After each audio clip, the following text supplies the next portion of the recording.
Why do cats often get startled but dogs don't? Because dogs know that if something happens that they can't understand, it must have been caused by humans. That's a given. But that's a fair point. Dogs do get startled too. But the way they react is completely different from cats. When they encounter something frightening, cats think something is wrong with the world. Dogs look back at their humans. Oh, they did it. Never mind then. Like when a robot vacuum comes into the house. When a cat sees it, it has no concept of smart appliance in its brain. It just knows something appeared in the living room that moves and makes noise, and it dares to compete for territory with it. Dogs don't know what it is either, but they first observe their owner. If the owner seems calm and normal, the dog will probably just relax. This thing may not look quite normal, but it must be a human's pet. The ancestors of dogs were wolves, which are naturally pack animals. From young to old, they live in groups, hunting together, waiting together, guarding territory together.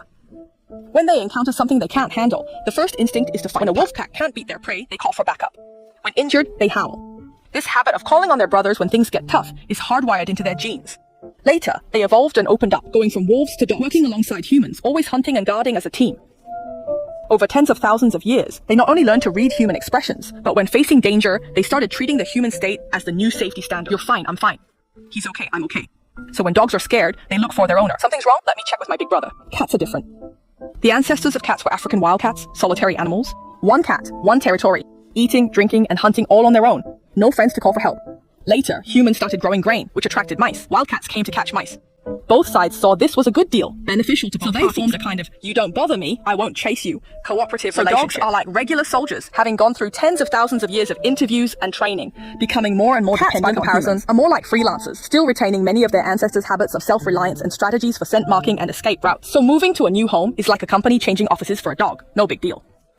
But for a cat, the territory they fought to win is gone. He's arrived in a new environment. The smells are all wrong. His hiding spots are gone too. Even the litter box has been moved out of sight. Everything around him has suddenly become unpredictable. Stress spikes. This is why so many cats refuse to eat when they move to a new home. All the signals he used to judge safety have vanished. At this point, dogs will watch human facial expressions, sounds, and body language. Even if the office location changes, as long as the leader is still there, as long as familiar people are around, many dogs feel bold enough to explore things they don't understand. What the dog is thinking is, with someone watching my back, what is there to fear?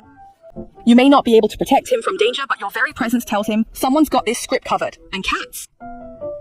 That smooth little brain is simply not on the same level as a dog's. That's a bit of an exaggeration. Well, just a little. A dog's cerebral cortex has twice as many neurons as a cat's, making it much better at handling abstract and complex tasks. To use an analogy, a cat's brain runs like a standalone local device, all data stored locally. Memory is small. If the environment changes slightly, the whole system crashes. Dogs are different. A social dog runs on a network server. When it encounters something unfamiliar, it just sends a request to the pack leader. With better specs than a cat, what can or can't be eaten? Should I be scared or not? This info comes back from the leader, and it just follows. No need to question why. Why did the firecracker explode? Don't know. Humans did it. Why does the car move? Don't know. Humans did it. Remember that video from before? The one where a dog gets stuffed into a weightless chamber?